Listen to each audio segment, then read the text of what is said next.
السلام عليكم ورحمة الله وبركاته. أهلا وسهلا فيكم متابعيني، وأهلا وسهلا بكل متابع جديد على قناتي. بشكركم كتير على متابعتكم لإلي ودعمكم. رح نعمل اليوم كيكة اسفنجية.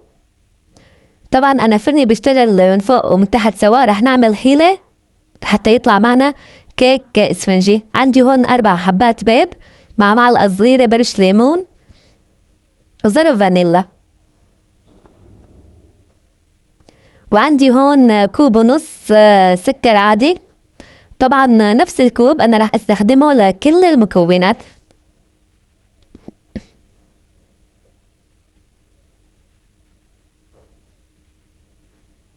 وبيلزمنا كمان كوب لبن زبادي، أنا نزلته من البراد قبل 10 دقايق. كوب اللبن بيعطيها طراوة للكيكة وهشاشة وطعم كتير طيب، لا تستغنوا عنه.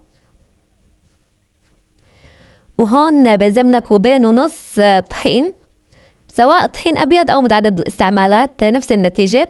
حاطة مع هون رشة ملح وظرف بيكنج باودر.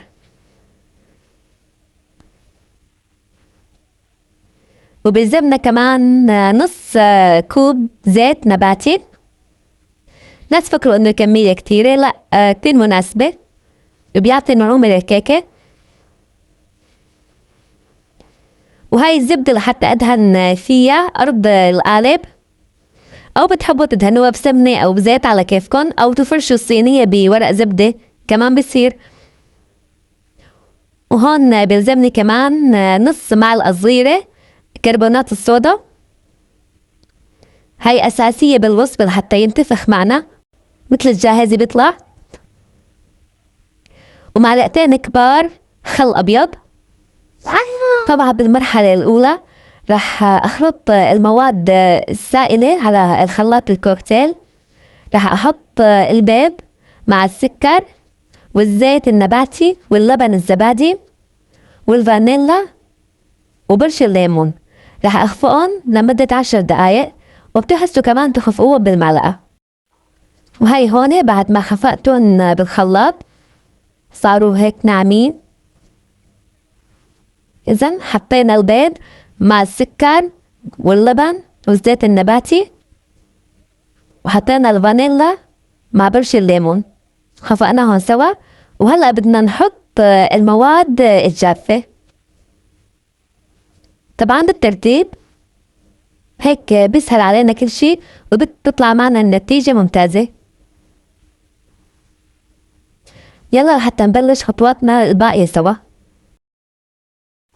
شايفين هون عبضيف المواد الجافة، عبضيف الطحين مع ظرف البيكنج باودر ورشة الملح.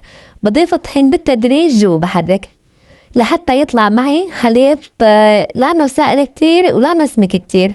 هلأ بتشوفوا النتيجة بالأخير، لا تستعجلوا، بحطوهم شوي شوي وحركوهن.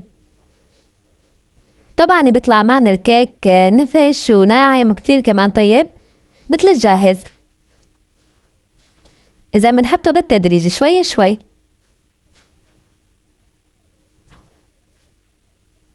طبعا الكمية هي كوبين ونص طحين لحتى يطلع معنا المزيج وسط، لانه سائل كتير ولانه سميك كتير، يعني حتى ما يطلع مكتوم على بتيك اذا كان سميك، لا شوي رخو مو كتير شوي. هلا بتشوفوا النتيجة النهائية بفرجيكم اياها. ضلوا عم بتقلبوا من تحت لفوق لحتى تندمج كل حبات الطحين مع السوائل، ما يطلع فيه. تمام، بتمنى يكون شرحي واضح لكم. شايفين هيك بده يكون القوام، لا انه سميكي كتير ولا انه سائل كتير، هذا هو القوام المناسب للكيك الاسفنجي. كتير ممتاز وكويس لحتى يطلع معنا مثل الجاهز واطيب كمان.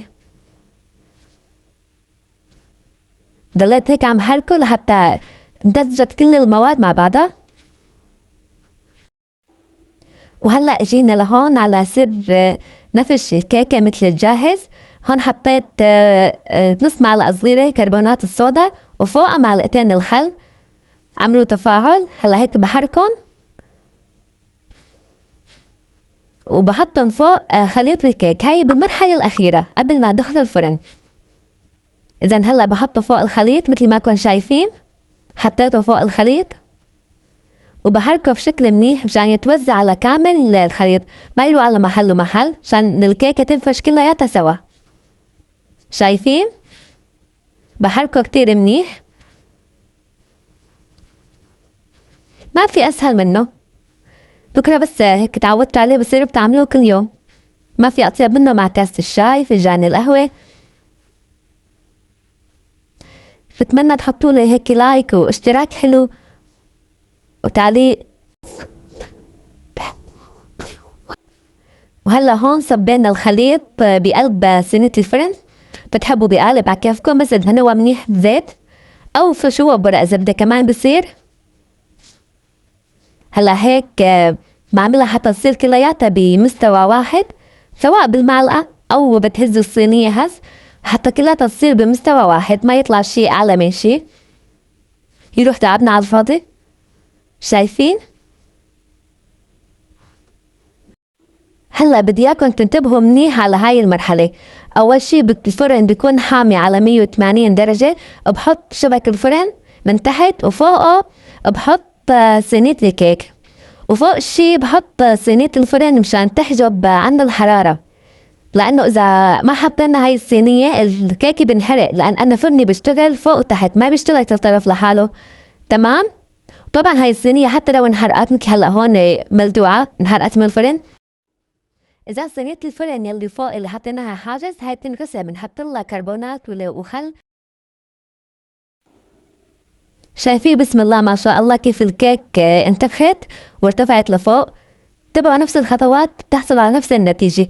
هلا شو بعمل أنا؟ هلا برفع الكيكة شوية لفوق، والصينية يلي كانت حاجز على الكيكة من فوق بحطها من تحت لحتى تصير حاجز إله مثل هلا هيك، مشان ما ينحرق الكيك، لأنه الكيك مستوي من تحت. تمام؟ شايفين النتيجة؟ بسم الله ما شاء الله. هون نفش معنا. طبعا ما تفكروا انه هون محل خافت، لا، هاي انا كنت عم برفعه لفوق طلقته بالفرن، بس ما اثر عليه ابدا ابدا. انتوا عم ترفعوا لفوق انتبهوا شوي. شايفين لون حلو ما انحرق وكتير هش اسفنجي. هلا هيك بخليه شوي لحتى يبرد بعدين بقطعه. بتحبوا تقطعوه مثلثات مكعبات على كيفكم. شايفين النتيجة النهائية ما شاء الله، ارتفاع كأنه جاهز جايبينه من السوق وما خفت معنا، مع انه الفرن بيشتغل من فوق ومن تحت، بس بهالحيلة اللي عملناها ضبط معنا كأنه فرننا 10/10. شايفين هذا لونه من تحت ولا في حرق، استوى بالصينية اللي حطيناها من تحت بعد ما استوى مشان ما يلتدع مرة تانية. ما شاء الله على هاللون، شايفين اسفنجي وغير شكل، وطعمته كتير كتير طيبة وهش وخفيف. هاي لونه من قدام لونه من فوق مثل لونه من تحت.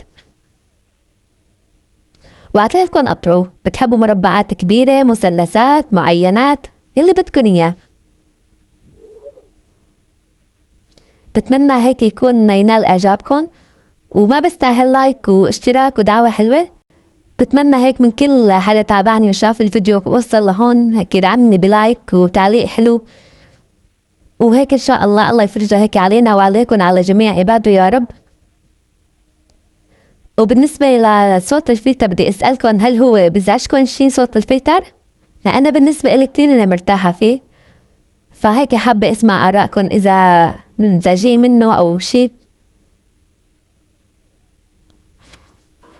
لأن وحدة من المتابعات كتبت لي إنه لو تحكي بصوتك الطبيعي أحسن من الفلتر، فأنا ما فيني هلا أحكي بصوت الطبيعي أبدا أبدا. ما بعرف بالأيام بضل بالقناة ما بضل، ما بعرف هلا، بس حاليا ما فيني أنا هلا أحكي بصوت الطبيعي، يعني أنا كتير مرتاحة بالفلتر. بس طمنوني كلامي واضح؟ حاب تفهموا علي؟ شو رأيكم بالوصفات اللي عم بقدمها؟ بتمنى منكم تطبقوا هاي الوصفة، تكتبوا لي بالتعليقات كيف طلعت النتيجة معكم. صحتين على قلبي وعلى قلب ولادكم إذا جربتوا.